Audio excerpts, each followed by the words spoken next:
What's up guys, Strike Entertainment back again with another video. This is a new series that we want to try called Breaking It Down. And basically what this entails is us going through and breaking down the gameplay that we've already produced and shown you guys, and going over and explaining why we did what we did, and better explaining and giving clarification for the people that may be confused as to why we did the specific action that we did, and kind of just explaining it better. Now, the reason why we decided to do this was because we found out that a lot of our general viewing demographic is consisting of many newer players who are new to the sport, and Airsoft is very much a sport where you need to be able to learn from other people who play, and we feel that this might be a good, somewhat of an educational tool for some of the newer players. So if you are an experienced player, this is not exactly the video for you, but you're more than welcome to watch. But we just want to be able to help the newer player base because they tend to ask us the most questions and have us explain to them kind of what to do and what's good and what's not to do. So this is kind of just a way for us to help that out so we don't have to constantly keep answering those questions. So we're going to break down some of the gameplay. The video that I decided to do was one of our most recent ones with the rental kids from King of the Hill. So I figured this was be an entertaining game. There was a lot of mistakes and issues that I made on my end that I definitely feel as if I could go back and clear up. Therefore, I want to go back and explain what I would have done differently, and then explain the thought process as to why I did what I did. And the last thing I want to say is that this is by no means the absolute right way to do this. This is my opinion and my own personal thought process, walking you through my thoughts in each and every situation that I present. I'm also not claiming that I have the most experience in the airsoft industry. I've only been playing for about 4 or 5 years in a somewhat serious fashion, so there are people that have way more experience than I do that do things probably very differently, more efficiently. Therefore, their approach and take on these situations might be very different because of the experiences they've had. And at the end of the day, there is no one right way to do this. There's many ways to do it. So this first clip right here is the beginning of the game. We're working our way up to the second floor towards the hill. And right when I get to the end of the hall, you're going to see me actually stop. And this is where I'll actually end up pausing the frame. I'll stop and I actually start to work my way backwards. I see a large amount of people there, and I'm realizing the hill is on the other side at the end of that hallway. If we have one grenade that gets thrown at us, then it's going to take out the entire section, even including the riot shield. So therefore, I stayed back to play more of a support position in case that grenade goes off, and was planning on them to actually push through into the hill, and then I was going to come in behind them. Now, some people may say this is kind of a lame way to play, but in this game mode, when there is a limited amount of lives for our team, you really do need to think strategically when you're making your movements like this. This next clip is of us actually pushing to the hill. There's not really much here that I would honestly change. It was just kind of cool to watch back, so that's kind of why I'm doing it. But if you see up front, he was the one that just threw the grenade. It is SuddenShootOff. He's actually a YouTuber at UBG. Super small channel, but he's really, really talented, so go check him out. It's SuddenShootOff. I'll link it down in the description. Definitely go give it a watch. But he's got the perspective actually of us going into the room, so I'll let you guys watch it from his perspective. Yeah, make it a good throw. Alright, so like right in there. Get down, get down. Allahu Akbar! He's out. Hard point contested. Hard point is ours.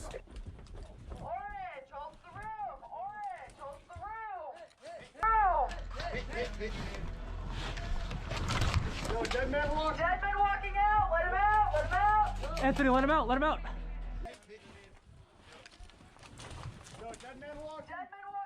Let him out! Oh, let him out! This moment was just something small. I was coming back around the corner just to see if the guy had called his hit. I'm not technically supposed to do that at UBG, so I got in a little bit of trouble, but I was mainly just confused how the hit never ended up connecting, and I wanted to see if he was actually going to call it. But I just want to point that out because that caused some issues from last time, and I was just stating my case. This moment here was one that when I was watching back during editing, I was actually kind of surprised that I didn't decide to make a different type of move based on knowing where an enemy's position was. As I'm sitting in here, I'm sitting in this hut trying to shoot down this hallway. As soon as I come out of the door, I was very surprised as to why I just kept shooting into that window instead of actually looping my way down along that netting. In this specific game mode, there was no real stop point. Typically, you're not allowed to go past a certain point, but on the ground floor, you're actually allowed to go all the way down that hallway, technically towards their spawn, as opposed to the upper floor where you're not allowed to go past the actual hill. So in this, I really should have gone down that entire netting, and it would have allowed me to go up and around the hallway and get behind the people that are sitting in the window. I, of course, didn't end up doing that and end up getting myself shot, which this then led to another kind of controversial moment that people called me out for, again, for calling someone else's hit. At this point, I was just getting really frustrated as I watched BBs bounce off of someone, and I was just trying to make sure, or see if they even knew it, but clearly they didn't, and I was just getting more and more frustrated. So I apologize for that, but I was just a little upset. This next clip is just a mix of very unfortunate luck. At first, you watch, I start dry firing my gun. I learned that my KWA mags that I had ordered don't feed in GMP guns, so that was my first mistake. You then watch one of my teammates who gets hit come over to let me borrow some of his mags. I was completely out of ammo, had no other mags left that worked, and I just needed to continue the fight. You fast forward about 20 seconds later, and I end up looking down the hallway. Now, I run into the issue of when I freeze it, you can see at the very end of the hallway there's an orange armband. I am on the orange team. I didn't process that and found out that it ends up actually being Garrett, and I shot him in the back. And since friendly fire counts here, he ends up having to go back to spawn. This next moment here ends up being one of the most talked about moments in the entire video. This rental kid has no idea that there's an enemy pushing its way down the hallway. I told him, don't stand there, and at that exact moment, he ends up getting shot.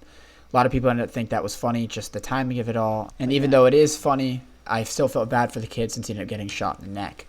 This is a reaction time moment. I just barely saw this person work their way through the cracks of 2 different doors and was able to react quick enough to get behind cover and then return fire. Also, the cover that I'm behind is a massive wooden spool, meaning it has a bottom section that I can still see through. I quickly took a peek underneath just to see where the enemy was while still behind cover, which allowed me to then better understand where he was sitting to allow me to return fire. So this final moment is going to be the longest one because this is somewhat of a series. This was the process for when I was trying to clear out the hill individually. All of our teammates' lives had kind of run out at this point, and I had to basically take this hill all on my own in order for us to win the game. So just breaking down some of the different moments that I had while I was doing this, I realized when I was going through it, there was about 4 or 5 kids, something along that line. I wasn't really sure how many. I was just going by voices and then different guns shooting, but I could tell by the sound of the gun that these were rental kids. This obviously then helped because it kind of narrowed down the equipment that I would basically be dealing with, you know, in terms of grenades and stuff like that. But as you're watching, I'm constantly moving back and forth between these windows in the hallway. I'm just trying to get a better image as to where everyone is sitting. I obviously don't have a real way of getting in there without getting hit. So I'm kind of going back and forth, just shooting in random directions just to get people to move and listen to footsteps. But as I continue to go around, people would poke up their heads or do doorways and whatnot. And just by listening to voices as well really kind of helped. But as I continued to do this, I was building almost a mental map as to where each individual person was sitting. So this moment coming up is one of the first ones I wanted to break down that really kind of stood out to me as I was going back through it. Was if you listen, you can hear one of the rental kids say grenade. I instinctually just backed up, which I thought was interesting because I knew in my head that there's no way these guys actually have a grenade, and yet I still walked backwards. But as soon as I started thinking, I realized if they think that I'm worried about a grenade, it might cause them to become a little bit more aggressive. That's why I took cover. And you'll see in about 2 seconds as I peek through this hole, he does exactly that. And one of them comes and peeks around the corner wondering where I went, and I get another kill. So in reality, even though I was surprised by the fake grenade, it ended up actually helping in the long run. And then next, as I work my way up, the grenade is still sitting on the ground. It's literally a plastic grenade, I think, from like paintball. And I was really kind of upset with myself as soon as I came back and watched this, is as to why I didn't decide to pick up the grenade itself, the fake one, and toss it back into the room. They have no idea who they're fighting against, and I was pretty confident that if any sort of projectile came into the room, that they would get skittish and they would run. And so that probably would have been a good way to actually flush a lot of them out right into a trap, and I didn't end up doing that. At this point, I had felt that I had taken most of the people off the objective, so I slowly started to push my way forward after I got the one guy in the window. And as I worked my way up to the corner, I pre-fired the corner I remember people sitting at. And then as I come around, I'll pause. And it actually took me a second to process that that's actually a person based on the slit through the wood. So I was a little delayed to actually shoot at him. Luckily, he wasn't really paying attention, and I think the light also confused him and also blinded him, and ended up shooting him through the wood. I also did feel really bad because I'm only about 5 feet away, and I shot him a couple of times in the forehead. He was wearing full face protection since he had a rental mask on, but it doesn't really change anything. That it still hurts, and it's also very scary. So I did feel bad on that front. Buddy, you're hit. Sorry. So at this point, I knew there was only one person left on the hill. The rule was for the game that in order to hold the hill, you have to have 2 people of the same team in order to maintain it. And if it's contested, it means that there's only one person of the team. So listening to the ref and saying that the hill is now contested meant that there is only one person left on the hill. So that bit of information then allowed me to understand and process, okay, there's only one person that I'm looking for, and that it can only be in one corner instead of multiple. And as I finally come around the corner, it took a little bit of processing to really manage this.